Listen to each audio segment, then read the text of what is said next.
Welcome, traveler. You found Third Shift HFY. The story begins now. The sea had swallowed cities long ago. The winds carved graves into the cliffs. Yet here, on this jagged shore, where the world itself seemed to mourn, a single flame still burned.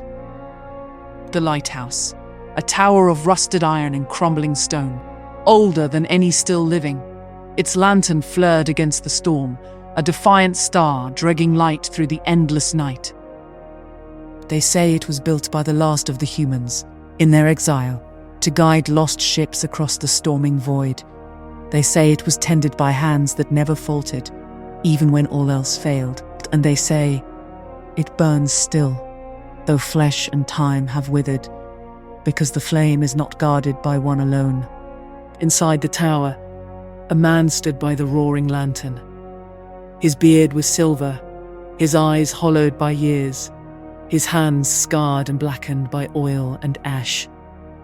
He whispered to the flame, as though it were his only companion. And from the storm, the voice of a woman answered, not living, not breathing, but bound. This is their story, a keeper of flesh, a ghost of love, and a light that outlived them both. The storm clawed at the tower, rattling the beams as though eager to tear it down. Within the chamber of the lantern, the keeper fed the flame, oil dripping from scarred hands into the roaring light. His lips moved, not in prayer, but in devotion. How many nights, my love, how many years have I poured myself into this fire, that it may burn when I no longer can? The flame guttered, then steadied, as a voice spilled from the storm outside. Soft, sorrowful, feminine, carrying the weight of eternity. Do not ask the measure of years, beloved. Ask instead if the flame still shines. While it burns, so do we. He turned, eyes glinting with reflected fire. The chamber was empty, but he gazed as though her form stood there beside him. I am old, and the sea grows cruel. My hands shake, my bones crack, yet the flame asks for more, and I give, and still it is not enough. You are enough. You have always been enough. But duty is a jealous rival, and love a hungrier one still. For a moment, silence pressed in. Only storm, only flame. Then he laughed, hoarse and ragged. I should curse this duty. I should curse you, bound to me through fire and storm. Yet when I look upon the flame, I see your eyes. When I hear the wind, I hear your voice. I cannot hate what keeps you with me. And I cannot leave, though death took me long ago. What are we now, but embers that refuse to fade? The lantern roared higher, as though defying the storm itself. The keeper leaned against the iron rail, shoulders trembling beneath the weight of years. The lantern crackled above him, casting shadows like fractured wings across the walls. Do you remember, my love, when the tower was new? When its stones were clean, its glass unbroken? I was young then. My hands did not shake. And you were alive. The storm outside faltered, as though listening. Then her voice came, softer than rain, but sharper than sorrow. I remember. The fleet was shattered, the skies choked with smoke. Yet this tower rose, a defiance of ash and despair. I remember standing beside you, pouring oil with steady hands, swearing that this flame would outlast even grief. And it did. But not you. The sea took you, or the sickness, or the war. We never named it. You left me with a flame and a wound that would not close. The lantern flared, as though her spirit stirred within it. I did not leave, beloved. My body fell, yes, but my vow bound me here, in the fire's breath and the storm's howl. I am yours, though it is a cruel belonging. He clenched his fists, tears tracing the lines of ash on his face. I begged the storm to take me too, but it left me. It left me to tend a flame that mocks me with your presence. You are here, but not mine, not truly. What is love if it cannot hold? It is what endures. Flesh fades, towers fall, but love binds us still. Though cruelly, do you not see? The flame is not duty alone.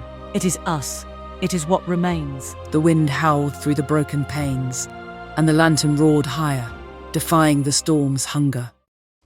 The storm broke against the tower with a violence the keeper had never heard before. Bolts of white fire split the sky, shaking the lantern glass. And with the thunder came a sound more dreadful still, boots upon the iron stair. The keeper turned, his hands tightening around the oil canister as a stranger ascended. Armor slick with rain, visor glowing faintly, the intruder entered the chamber. His voice was harsh, stripped of reverence. So, the stories were true. A flame still burns in this carcass of a world. Tell me, old man, how much oil is wasted here, when ships starve in the void? The keeper's eyes flared with firelight. He stood straighter than his years should allow. Wasted. This flame is the last vow of humankind. It has outlived fleets, dynasties, and fools who thought themselves masters of eternity. You will not touch it. A shiver passed through the chamber, though no draught stirred. The ghost's voice whispered from the storm, colder than lightning. Be warned, intruder. This flame is not guarded by him alone. The intruder paused, visor tilting, as if to pierce shadows. He scoffed, though his hand drifted toward his weapon. A ghost, then. Fitting. A tower of ash, a mad old man, and a phantom chained to memory. This is no vow. It is a tomb. The keeper stepped closer, lantern fire painting him in gold and shadow. Better a tomb with light than a kingdom swallowed by dark. I will see this flame burn, even if it devours me. The storm howled, rattling the iron beams, as though the tower itself bristled with defiance. The chamber shook, as though the storm itself had climbed the stairs. The lantern's light flickered across rusted beams, casting each figure into half shadow. The keeper bowed but unbroken, the intruder armored and unyielding, the ghost shimmering in sorrowful flame. The intruder advanced, gauntlet hovering over the lantern controls. Enough of this farce. The galaxy starves, fleets crumble, and you burn oil for ghosts. Extinguish it, or I will. The keeper stepped forward, the canister in his hands like a weapon, his voice rising with a strength he had not summoned in years. This flame is not yours to command. It is the vow of the dead, the beacon of the lost. Snuff it out, and you snuff out the last proof that humanity endured. The ghost's voice echoed from the storm, weaving like lightning around the chamber. He speaks truth. I am bound in fire, not by chains of iron, but by love and vow. Touch the flame, intruder, and you touch me. Do you not feel the chill already? The intruder's hand faltered, his visor catching the lantern's glare. For the briefest moment, doubt cracked his pragmatism. But then his voice sharpened, louder, as though to drown his own unease. A spectre and an old man, clinging to ash. I will end this, and your faith will scatter like smoke. The keeper's body shook, but his eyes blazed with the lantern's fire. Faith? No, this is not faith. This is love. This is duty. The two made one, burning longer than flesh. Can your machines boast the same? A silence fell, broken only by the storm's howl. Then the ghost's voice swelled, sorrowful yet commanding. You came seeking darkness, intruder, yet you stand in light. Leave it burning, or be burned with it. The intruder's hand trembled. For the first time, he looked small before them. Yet still, his voice hissed like steel drawn from its sheath.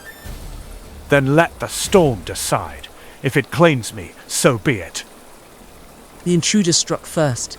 His gauntlet lashed forward, slamming against the lantern controls. The flame guttered, shuddering in protest. The chamber shrieked with metal and storm. The keeper staggered, but surged forward, driving the oil canister into the intruder's chest plate with a cry that tore from the marrow of his soul. You will not take her from me! The intruder reeled, but his armor held. He struck the old man across the jaw, sending him crashing against the railing. Blood ran from the keeper's mouth, yet he rose again, every breath a defiance. The ghost's voice surged, no longer mournful, but thunderous, filling the tower with spectral fury. Storm, hear me! Light, hold fast! He will not win! The lantern roared, flame bursting higher, as though answering her. The intruder cursed and reached again for the controls, only to find the keeper's hands seizing his arm. If the flame dies, it dies with me. I have no life without it, nor without her. With the strength of desperation, he heaved, dragging the intruder into the blaze's glare.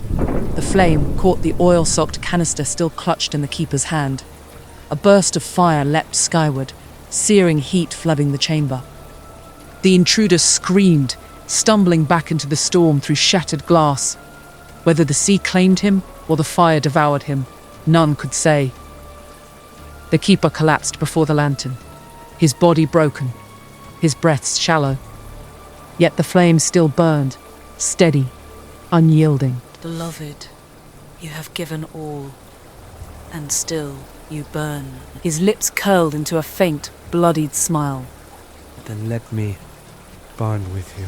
His eyes closed. The storm wailed, and the flame did not falter. The tower was half ruined by dawn. Storms had carved its bones, fire had blackened its stone. Yet through the broken glass and twisted iron, the lantern still burned. At its base lay the keeper, his body curled as though he had simply fallen asleep by the warmth. His hands were outstretched toward the flame, fingers scarred and frozen in devotion. But the light did not waver. It flared, steady, unrelenting, and in its glow, her voice rose. No longer mournful, no longer bound in chains of grief, but resolute, eternal. He gave his flesh to guard the fire, and in his sacrifice we are one, keeper and flame, ghost and vow. This light will not die, for it is fed by love that outlasts the grave. The storm eased, as though bowing its head. The sea carried away the wreckage of the intruder, nameless in defeat. And generations later, sailors whispered of the tower. They said its flame had guided them through the blackest night, though no man was seen within. They said a woman's voice could be heard in the wind, and an old man's hand could still be felt upon the railing. So the flame endures, not as symbol, nor as superstition, but as proof. Proof that love can bind beyond flesh, and that duty, once vowed, burns brighter than the storm. The lighthouse of ashes still burns, and in its glow, the dead remember.